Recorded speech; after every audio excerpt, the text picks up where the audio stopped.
Hello and welcome to Stephen University. This week we're going to be discussing Prickly Pear, the episode whose title didn't occur to me was spelt differently to the fruit for a long time. What? You thought it was what? You thought it was Pear? Yeah, like the actual existing fruit, Prickly Pear, which is a cactus-based fruit that exists.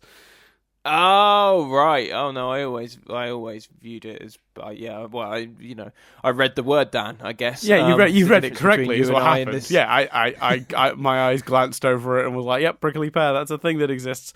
To me, that was just like a reference. The next time you tell me you've read a book quickly, I'm just going to be like, "Yeah, but have you actually read it, Dan? Or if you just like, yeah, he's probably talking about Jupiter, cool." Yeah, he's read the book so quickly that he's completely misunderstood it. He read Harry Potter and the Full-Blood Queen. That's a great spin-off. Anyway, it was only when I saw the title card pop up, I was like, "Pair? Oh, it's in a pair of people." Okay, fair play. Yeah, no, well, not really fair play. It's stupid, just very dumb, just very dumb. Pair play, because to me, I was just like, well, I knew it was the episode about the cactus. Pair play, that is terrible. You should be put in jail for that. I was just like, oh, it's the cactus episode. Prickly Pear is a cactus-based fruit.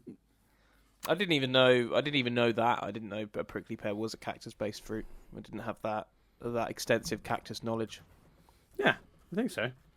I could be wrong. I feel like I don't disbelieve you. I'm sure you're right. I just didn't. Yeah. I didn't How to eat cactus fruit, aka prickly pear. There you go. There's a picture of it. It does not look appealing. I'm not gonna lie. Actually, cactus fruit looks pretty gross. God! How do you eat that? Who's eating that? Chuck a picture up on the YouTube. Yeah, we'll do. Yeah, I'm just creating editing for you there. Sorry. No, it's fine. I will. But what is that? No, that doesn't look. That doesn't look edible. The thing is, the pictures of them just on the cactus, they just look like buds, like buds of the cactus. But there's a video of someone peeling one, and I'll put up a screenshot from that up. But that looks gross. I would not eat that. Oh wow. Well, should we do? Let's do synopsis first, Dan. Yeah. Stephen has since leaving. Wait, hold on a sec. Why do we do these synopsises? Oh, yeah, sorry. That's two in a row I've missed. Sorry, Chris. Yeah, no, we do them for the benefit of the people who are listening to this in the future. Here we are in the future. Sorry, I forgot about that. Twice in a row. It's never gonna. I speak for myself here, not you or the audience. But for me, that's never gonna get old. Right? So, yeah. Just gonna for me. Gonna keep doing that. For me, Chris, it's already gotten old. Already got old. Yeah. No, that's fair. Yeah. Hence why I keep forgetting it, I guess. Anyway, Pearl Jam. Here we are in the future. You're like a soundboard, but like a really limited soundboard.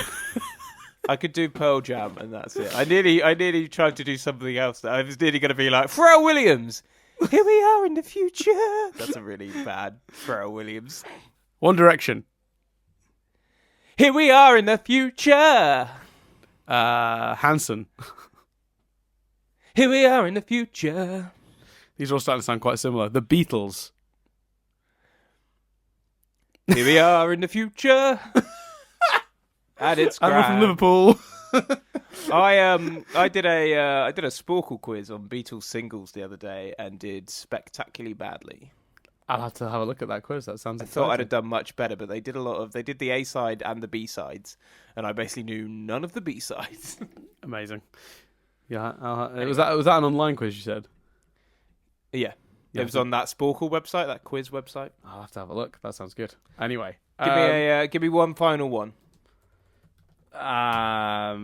Queen. Here we are in the future. That one was good. That one actually. I feel like you found a sound there that was differentiated from the others. You know why? Because I was thinking he's probably going to say Queen before you said Queen. Yeah, because I'd done the Beatles, and I know I'm a big Beatles fan, and Yeah. you always preferred Queen, so it was like it felt like the Yeah, natural. we do have that. Yeah, We do have that debate. I did much better on the Queen singles quiz. really. I'm pulling Yeah, up the Beatles obviously. singles quiz now, so I can do it after. Beatles number 1 singles, is that it? No. No, I did like all the singles. Wow, Beatles singles. Can you name the Beatles singles? You click on that, and is it divided up by year? That one. This is not for listeners, really, is it? No. Yes. Yeah, that's the one I think. Then there's shitloads of them. Yeah. Yeah, there is. Holy shit. Yeah. Oh my god, 1964. Fuck me. How many songs did they release? Yeah. They released a lot in 1964. Oh my god, I'll take a look at this later. That sounds fun. It's nuts. Anyway, classic. Here we are in the future. Give the synopsis, Dan. So this is Prickly Pear episode, which takes off directly from the end of the previous episode, in that Stephen has just left Little Homeschool. Well, not just. He left Little Homeschool and has since dedicated himself to growing plants, spit free, in his in the sort of dome room that they've got above his room, and he's going a little crazy, it seems, and to the point where midway through this episode, Nadia turned to me and went, "Is Stephen having a breakdown?" And I was like, sort of. I think so. So yeah, basically he gets a little bit of a spit by accident on a cactus that he's replanting, because it pricks him and he sort of like sucks his thumb, and then when he like just sort of eats pain, and then he puts it back in. And he gets it on the cactus. The cactus comes to life. He starts spilling his guts to the cactus. God knows why, but the cactus starts repeating what he's saying. And is learning from him and his negativity. He's got some issues he's trying to work out as a result of last week's episode and just the situation in general. And basically, the cactus continues to grow and feed off that negativity until it becomes a giant cactus monster. At which point, he reveals the cactus repeats negative things he said about the gems to them.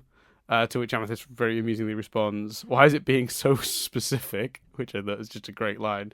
And then Stephen realizes what's happened and that it's to do with it, that it's feeding off him, and he gives it a hug, which softens it, and it learns not to fight, and then it leaves, giving us along the way quite an insight into Stephen's current mental state, which is not good.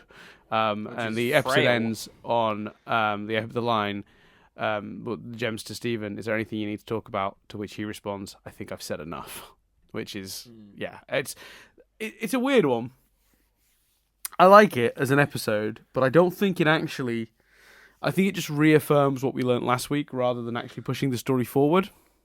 Yeah, it's a shame. It's a shame to end on this one, I think. I mean, it's definitely, as Dan said at the beginning of the last episode, I think makes it clear, even if that promo didn't, that we're getting more, because it's like, Jesus, like you don't. I think the shame of it is it's more realistic, I think, to end it on "I think I've said enough" and have Stephen, in his awkward young adult years, just be like, no. Your heart aches for him to open up and it end on him sitting down with the crystal gems and talking. But we don't get that. And I think it's fascinating to not get that. Stephen as a character has always been, the sit down, let's talk about this kind of guy. So the fact that he's, for various reasons, not in that frame of mind is fascinating. So I think it's a wonderful episode. I think I agree with you because it's the last for the foreseeable. We don't know.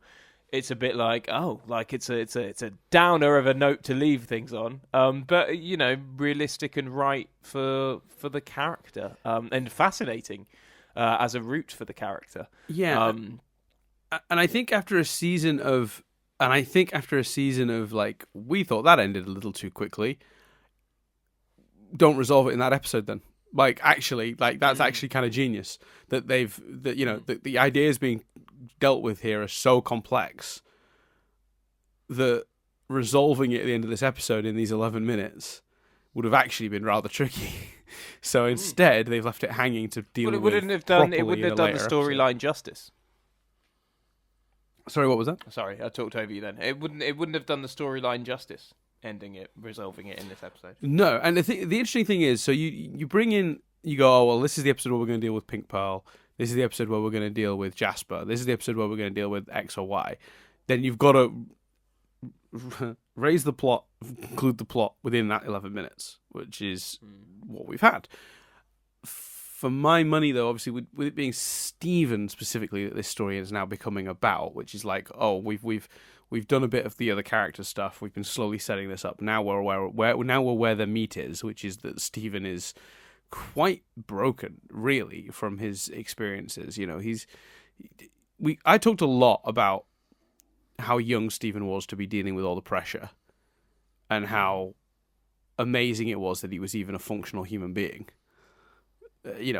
As a kid, because there was just so much to throw on a child between the war criminal mother, the diamonds trying to kill him, the fate of the galaxy at stake. Like, there's just a lot to put on a child. And I always talked about how that was always a source of quite a lot of like the show's best emotional moments. Seeing this is just like, well, yeah, this is a very, very reasonable, a very well thought out look at what probably would happen to that kid, like to the kid that went through that. Yeah, absolutely. So and exploring it in a single 11-minute episode would not have been sufficient. So they have correctly ended on this essentially a cliffhanger. And while it could be looked at, as you put it, Chris, like almost like a criticism, and your heart sort of aches for that conclusion, for some finality, to some solution for Stephen. The right thing to do story-wise was to leave this hanging, I think. Oh, I completely agree. I think you probably could have killed the cactus monster, but that's because fuck that cactus monster. Yeah, let's talk a little bit about your cactus monster stuff. I wouldn't have wanted to see that killed. That would have been awful. I suppose. Yeah, I suppose it redeems itself. It's an innocent being that's simply copying Stephen. If he'd ended up having to kill it, that would have been, oh, Jesus. It's weird because I don't, in general, with movies and other shows and stuff, I get more freaked out by psychological stuff than body horror ever. And I end up thinking more about psychological stuff than body horror. Horror movies, I can pretty much just sit and watch with, my eyes open. I will occasionally wince or something. But I'm not a jumper. I'm not necessarily a screamer. You know what I mean? And you're not easily sort of weirded out. Yeah, I'm not. Yeah, I guess so. Yeah, I think that's fair. You've watched films with me, I think so. That's my experience. But something about Stephen turning into watermelons or cactuses just makes me like, oh god, I just find it freaky. I just like that cat fingers.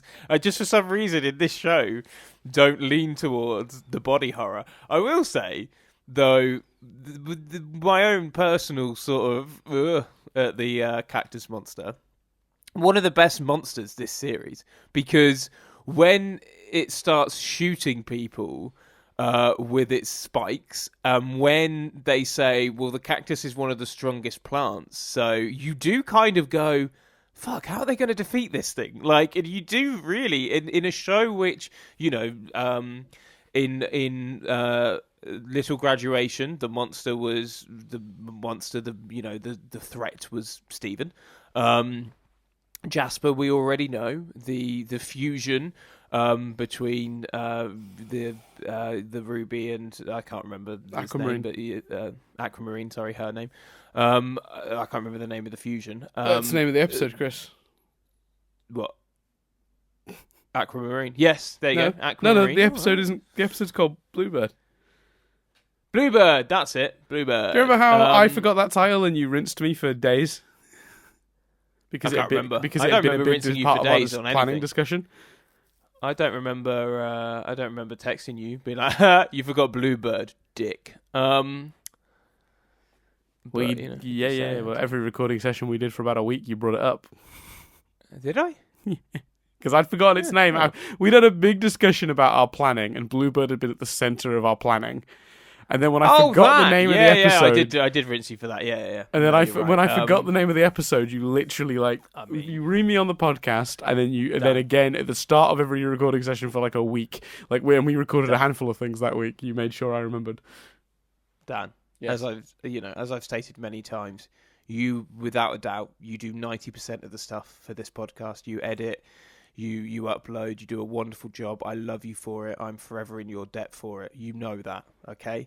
So on the rare occasion that I do something, please let me get the credit for it, Dan. It wasn't our planning at all. That was my planning. I did all that planning, Dan. You know that. Jesus. You did. All you've done is upload 20 podcasts in 2 weeks, okay? So get back in your box. 32 videos in December. Exactly. So shut the fuck up about the planning. God. I'm very grateful, as you know. I am, but like people, for anyone thinking, God, Chris is being a dick there, like just assume that there's multiple conversations off air where I very graciously thank and adore Dan for all he does. All I have to do here to make you seem like a complete arse is stay silent. It's great. I know. It's brilliant. So, in a show where actually we haven't had many traditional monsters, or we've had villains where it's I don't know about that. I don't know about the show, Chris, but this podcast has got a fair few. Good joke. Add that to the list of stuff you do for the podcast. Provide the funnies. So I think it was kind of fun to have a bit of, Steven Universe classic and have like a monster. Yes. I don't think I'd want that every week for this show. I think this show deals with more adult stuff than that. Mm-hmm. But I found that fun actually, and think it was probably like I say, the best monster in a way, because it was like, how are they going to defeat this thing? Like that's kind of cool. So I really enjoyed that element. I just was a bit like, oh. Yeah, I think these two episodes actually were really a really interesting example of how the show has evolved, because you look at Little Graduation and it's Steven traps a friend in a bubble because of his feelings. Yeah. That's Bubble Buddies. But the new angle on it, it's much deeper, it's much darker, it's got a much more adult tone. It's a diamond bubble. Then you look at this, and it's either Frybo or Cat Fingers or the Watermelons all sort of strung together. So it's a classic Steven fights a monster of his own creation episode again. So again, we're taking elements from old episodes, but they're in the tone of this new show. It's actually ends up reflecting very heavily Steven's current mental state, which is not good. And again, you end up with this episode that's like this perfect fusion. Forgive the use of the word fusion. Of the old shows, the early show's narrative approach with the new show's sort of heavier tones and deeper ideas. Yeah, maturity. Yeah, perfect. Yeah, that's the word. That's the word I was reaching for in the dark. Thank you, Chris. Yeah. So it's a really effective. It's a really effective 2 episodes, to be honest with you. Because I do think it's really clever the way they've managed to narratively hit the tone of the old show while continuing with the themes of the new show, and the maturity of the new show. So yeah, it's a really great blend. I mean, in terms of Steven, where he's at, like, I mean, where do we? I want to say where do we go from here, but I guess that would be me shying away from actually talking about the content of the episode. What do you think? Like, can you even sum up what Steven's feeling right now? It's so complicated. You know what this episode made me feel like? Do you know that moment in Harry Potter when Harry's just kissed Cho and she's been crying, and he doesn't understand, and Ron's like, well, maybe you kissed her bad because she was crying when you were the kissing, and Harry's like, oh God, is that a possibility? And Hermione's like, of course not, she's feeling like this, and she's confused about this, and she's feeling about this and all this, and Hermione lists off a million reasons why Cho's feelings from Harry are extremely complicated, and Ron just pauses and goes, well, a person can't feel all that, they'd explode. That is how I feel about Steven right now.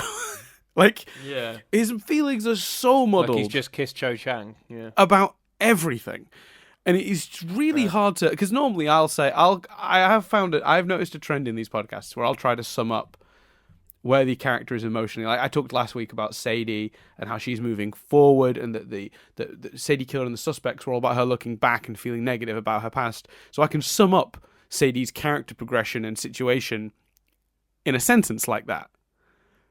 I can't do that for Stephen, and I want to talk about it, but it's so complex I don't even know where to start. Does that make sense? I think.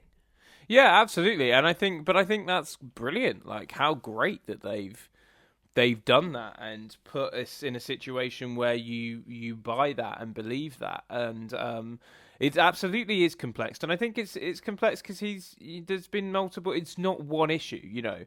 Why do I need to be needed? Is I think a great summary sentence, but equally, if I speak to Pearl, she'll blame herself. I'm fed up of Amethyst's new maturity. I don't need some of Garnet's advice. You know, he's the even though he's older than a teenager, he's the rebellious teenager. He didn't. I love that they're doing what happens to the soldier after the war.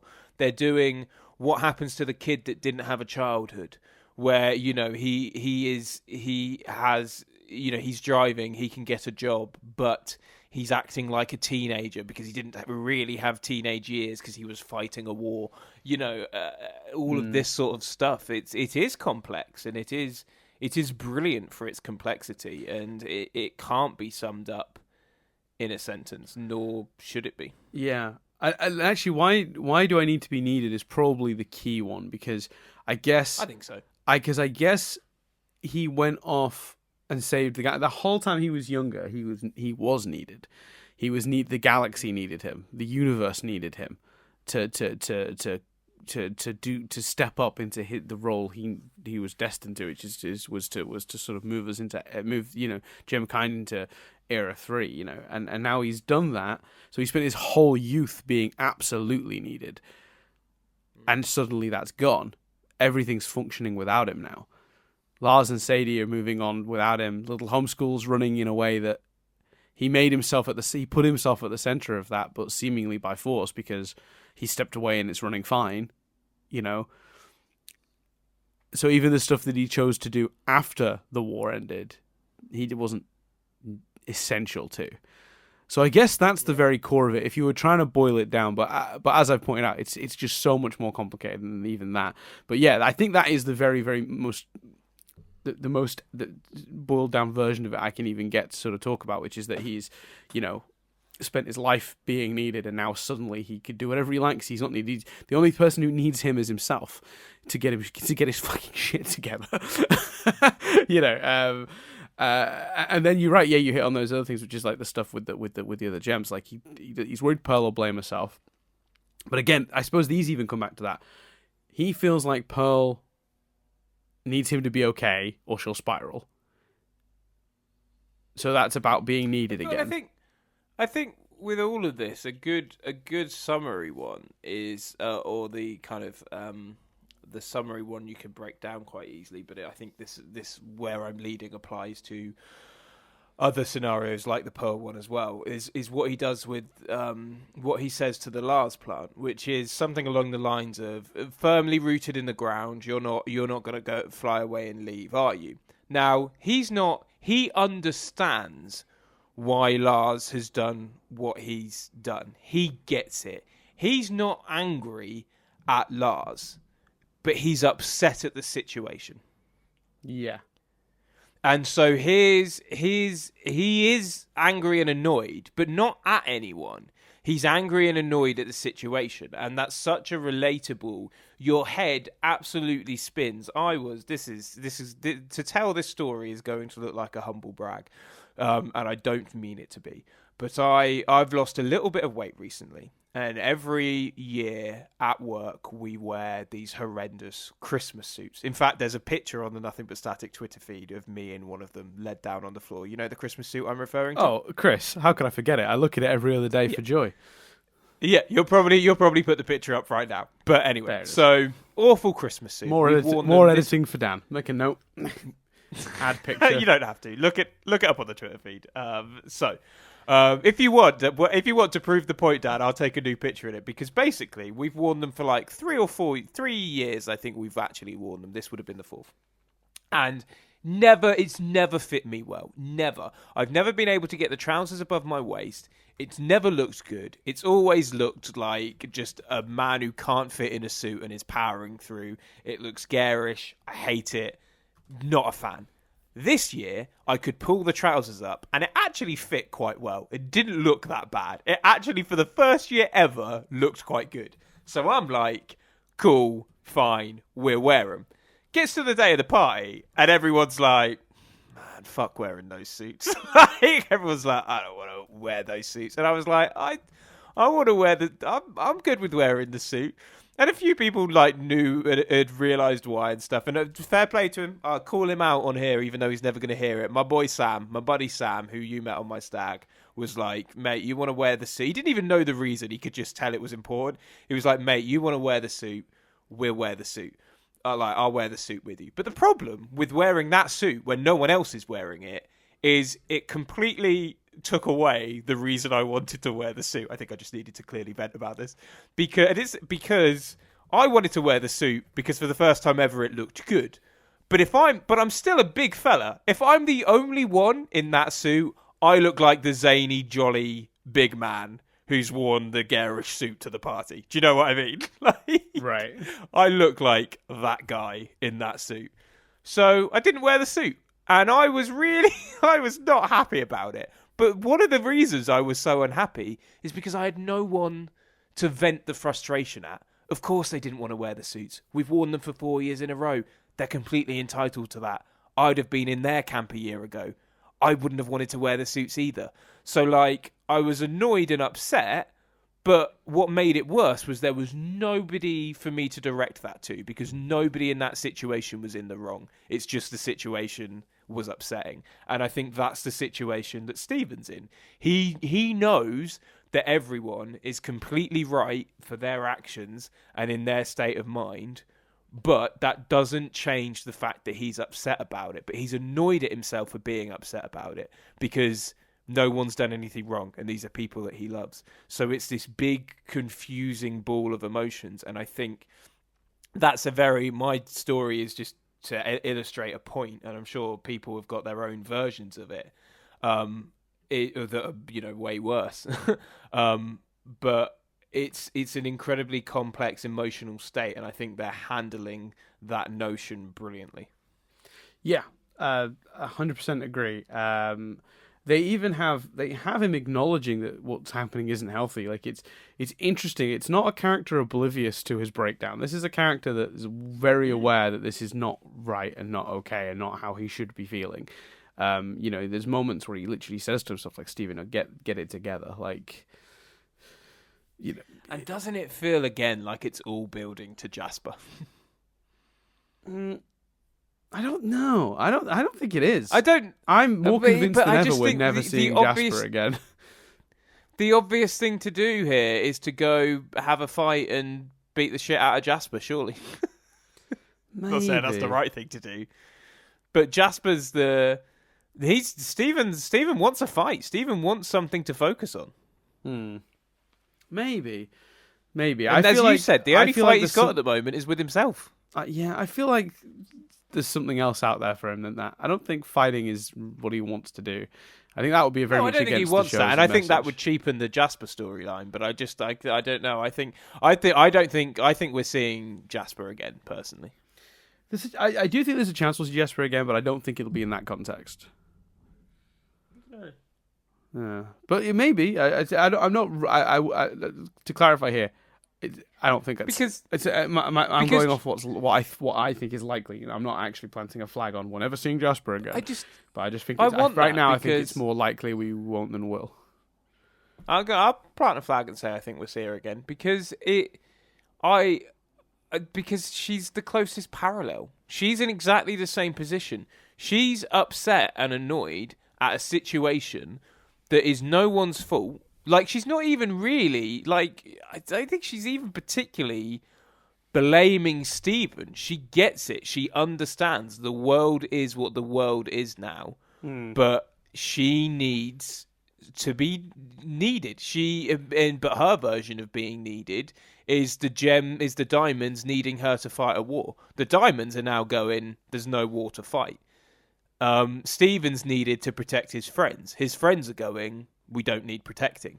There's a real parallel between their situations, and I personally want that explored. Yeah, I see the parallel. I just don't necessarily think that's where they're going with it. But yeah, they absolutely could, and it would work, and it could be meant to work for sure. I just don't feel like that's the way they're going. Because I think Steven's situation is I think Steven needs to deal with it on his own.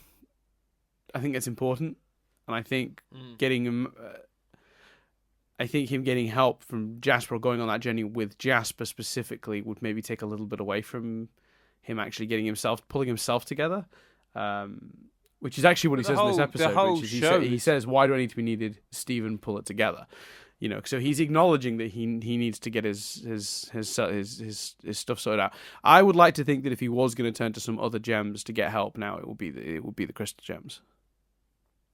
Yeah, I think so, but I just feel like the point of the show was certainly the point of Steven Universe was listen, talk, communicate, change your mind. I see what you're saying about him learning the lesson on his own, but I think it would be just as powerful for him to relearn that lesson. And actually, even though he knows that, again, such an adult theme of how many times have you found yourself not listening to the advice you would give yourself, or saying to someone, "What would you be saying to me in this situation?" and them knowing it, but not being able to act on it. I love the notion of that's the lesson. Steven needs to talk to the gems, or Steven needs to learn from Jasper. Steven needs to do all those things. He's not taking his own advice. And I think that's a powerful theme to explore. And whilst I agree with you and see what you're saying about him learning the lesson on his own, I don't personally see the harm in him learning that with the help of Jasper or other people, because I think it's quite powerful, the notion that he still needs to take his own advice, but he's not able to. I think that, again, is a wonderfully relatable theme to explore with this show. I agree with everything you just said. I just think that if he's going to do that, he's going to learn with someone, it's going to be with the crystal gems rather than Jasper. Or with Connie.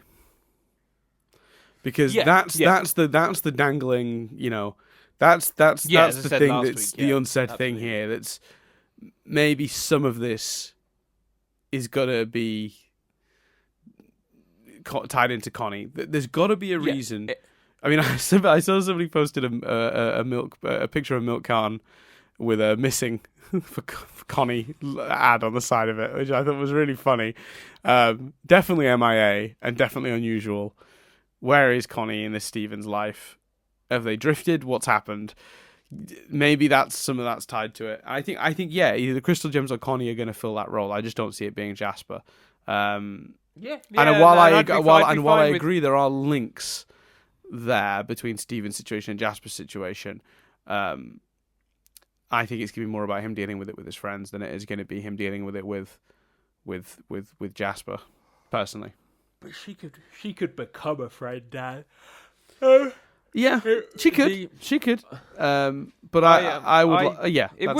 It wouldn't surprise me if they revealed that he'd been secretly seeing Jasper, although I think that would have come into play a bit more. But anyway, I agree. Like I said last week, I think there's got to be a reason Connie's not been about, and it could be that Connie is part of the resolution to this. And I think that'd be great. I could foresee a version of it where he's been seeing Jasper separately to this, where they reveal that maybe that night he went out into the woods, he bumped into Jasper again. That's what I was thinking. And then since then they've been meeting up and fighting. But I don't think it'll be.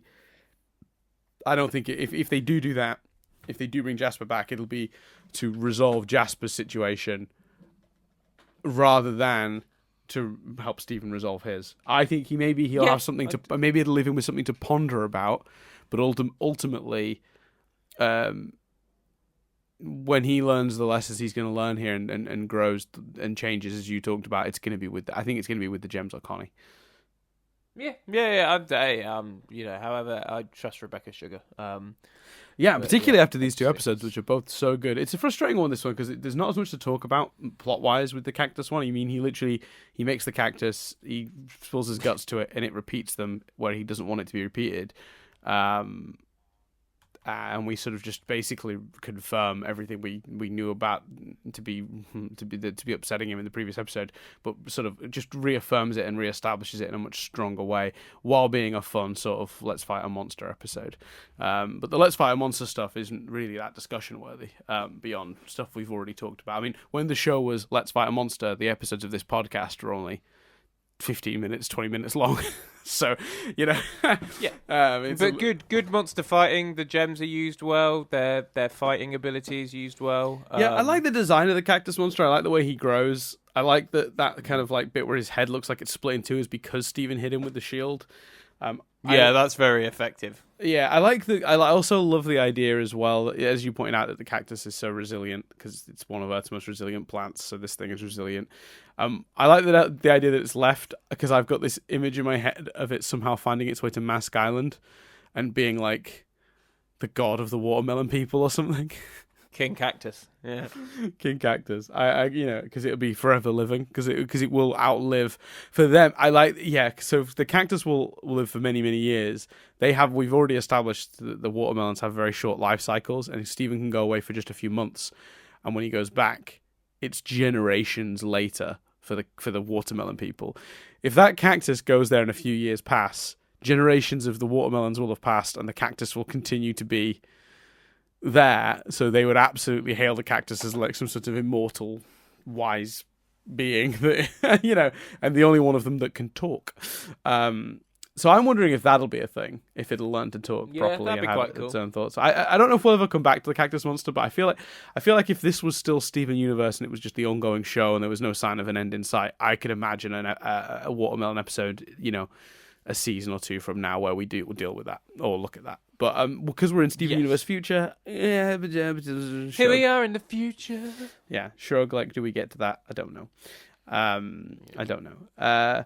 Did you have any other notes or anything? I'm just having to flick down them to see. I love the line, "Steven, your cactus seems really down on itself." I loved as well. When Steven's like, my favourite moment from that perspective for the comedy was, I don't know why I said it like that. The comedy was, I didn't do it deliberately. I must have, some spit must have come out and it like zooms in on Amethyst's eyes and she just goes, "A likely story." Yeah, it's great with like a shing sound, yeah, it's great. It's very, very cartoony and a little bit out of place in the episode in the wider context, but it's just so funny. It's totally worth it. Like, you definitely get away with it. Out of place for the episode, but not the character. Amethyst gets like the 3 best moments in the whole episode for comedy for sure. So she gets your cactus seems really down on itself. Why is it being so weirdly specific when the cactus is in and then that moment that we just discussed? So between those 3 moments, Amethyst is absolutely the source of most of the comedy in this episode. I know that would be just me spinning back on a point we've already made, so there's no point in that. Let's see. I think we've covered it. There you go, man. I kind of like I noticed this, I think, in the trivia, and I kind of was like, it's not really trivia, but it kind of is, I guess. The Cactus Steven thing does kind of have a weird parallel with the Frankenstein novel. The main character creates a sentient life form that acts aggressively in reaction to the events surrounding it. Yeah, that's true. Yeah. So I saw that and I was like, and then I was like, maybe. As we've already discussed, of course, the title is a play on prickly pear, a fruit that comes from a cactus, and it obviously then refers also to Steven and Cactus Steven. Cactus Steven for the obvious being physically prickly, and Steven for being increasingly full of anxiety. Yeah. Oh, he doesn't wear his jacket all episode was on the trivia, so I made note of that, but I don't know if that's a thing. We don't see the jacket in this episode. I guess, obviously, we don't know when we're next discussing Steven Universe. It probably, we've not discussed it, but we don't know if the next Rewind review will come up immediately next week because, as Dan said, 32 videos in December, and we've got to record. The recording session we've got next week is for Nothing But Static. We will start posting them again, where we can just get a bit ahead and things aren't so crazy. Yeah, we'll probably take a week or two off for those and then come back to it, I think. Couple of reasons. One, to give us a chance to get a little bit ahead, so we're not like recording them week to week. Also, we want to be able to put them up a little early on the Discord, which we can't do if we promise to air one next week, if that makes sense. Yeah. And also, I'll be honest with you, we overcommitted in December, and I wouldn't mind a little bit more. Yeah, breathing. We absolutely, you especially, absolutely deserve a break, especially as work was manic for you as well. And we didn't. We overcommitted. I worked Christmas Day, Boxing Day, and right through. And then that deserves a rest, people. And also, and I know we've said it before, so I'm not going to go on a big tangent. But we didn't. I don't think you should be so harsh on ourselves. We recorded rewind reviews that were Christmas movies, and then Steven Universe announced that it was coming back and airing over Christmas, so we had no choice but to. We couldn't, in a world where Steven Universe didn't come back, would have been fine. In a world where the rewind reviews we recorded were just movies, not Christmas movies, would have been fine, and we'd be posting them now. So instead of having to post them at the times because they were time sensitive because it was Jumanji and then the Christmas movies. I don't think we overpromised. I think circumstances got in the way. It was sort of like with the exception of Dan plays the light in Infinity Train. Yeah, that was me overcommitting. The Infinity Train thing was both a joy and a mistake. Like episode 9 of that, which you guys will have already heard, is just somebody falling apart on mic. It's horrible. Like I was so tired recording that one, and I really, really wanted to talk about the episode, and I let myself down, but I had to do it because I wanted to do one a day in the lead up to the thing, so it had to be recorded when it was, or it wasn't going to get done. I was going to miss the deadline. So the 9th episode of the Infinity Train Random Ramblings episode is yikes. It's if you go on. I'm just so glad we didn't also stick to Who reviews. Oh, yeah. Yeah, or we'd be trying to figure out when to fit that in. Yeah. And for those wondering, we will discuss probably the first episode of the latest series on Nothing But Static, but the reason we decided not to do more Who reviews is because that show turned into quite a negative experience, which I don't think was fun for any of the listeners and not fun for us as well. We didn't particularly love Series 11 of Doctor Who, and our review of it just became quite bitter, and it's not the kind of content we want to be putting out into the world, us moaning for 45 minutes about a show that we love. And it's not the content that I think people... It wasn't fun moaning. It wasn't, the early episodes of this when I was a bit confused by Steven Universe and would moan about it. It wasn't even... There was no fun to be gathered from it. And we're not gonna post something for clicks that's negative for the sake of getting the clicks. So there will be no second series of us reviewing Doctor Who weekly, but we will talk about the key points on Nothing But Static. Yeah, basically, yeah. It was just watch us like 10 episodes of just us just being like disappointed and really negative, and it was not the fun kind of negativity. It was the other end of it, which is no good. Well, yeah, stick around. Yeah. So I mean, basically, the very, very, very quick review of what happened was we tried to give ourselves Christmas off by pre-recording a bunch of Christmas-themed random ramblings, and that was an error because then Steven Universe Future got announced. Rewind reviews. Rewind reviews. That was an error because then Steven Universe Future was announced, and we still had to record through Christmas anyway. And normally what we do is go, well, that's fine. We've got a bunch of rewind reviews in our back pocket. We'll save those for January, and then we get January off. So we're just delaying our time off into January, but that didn't work out because they were all Christmas themed. And then The game came out, Unleash the Light, unexpectedly, and I didn't have to, but I felt that it would be a good idea to do a Let's Play on that, and that was good for the channel and good for subscribers numbers, so I'm glad I did that. And then Infinity Train was coming back, and I committed to that as well, like a fucking idiot, and it all spiraled. And like I said, 32 videos in a month is, for a channel that normally releases 2 videos a week, a lot. It was a bit much. So yeah, never again. So there might be a break before more Rewind reviews, is what we're saying. Yeah, a little bit. It'll probably be January, like the end of January, though.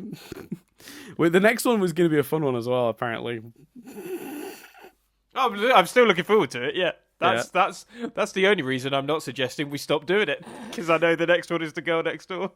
Yeah. Well, no, it's one of those things that it doesn't do very well numbers wise, but I have so much fun recording it, so I'm going to keep. Yeah, no, I have a blast, and it is a good excuse to either get exposed to new movies or watch. There's been a few films that I've seen on Netflix and stuff over the Christmas break that I've not, I can't justify, in a world where I've got loads to watch, I can't justify sitting down and watching Safety Not Guaranteed just because I'm like, hey, that's a fun film. But I can justify it for Rewind reviews. So yeah, I very much enjoy doing them. Well, there you go.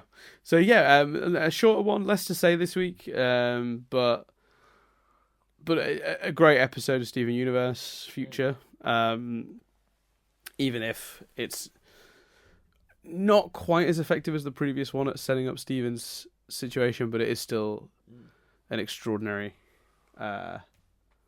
still an extraordinary piece of television, and a lot of fun to watch. These 2 episodes went really well together, and we'll have to wait and see in terms of where this all sort of goes.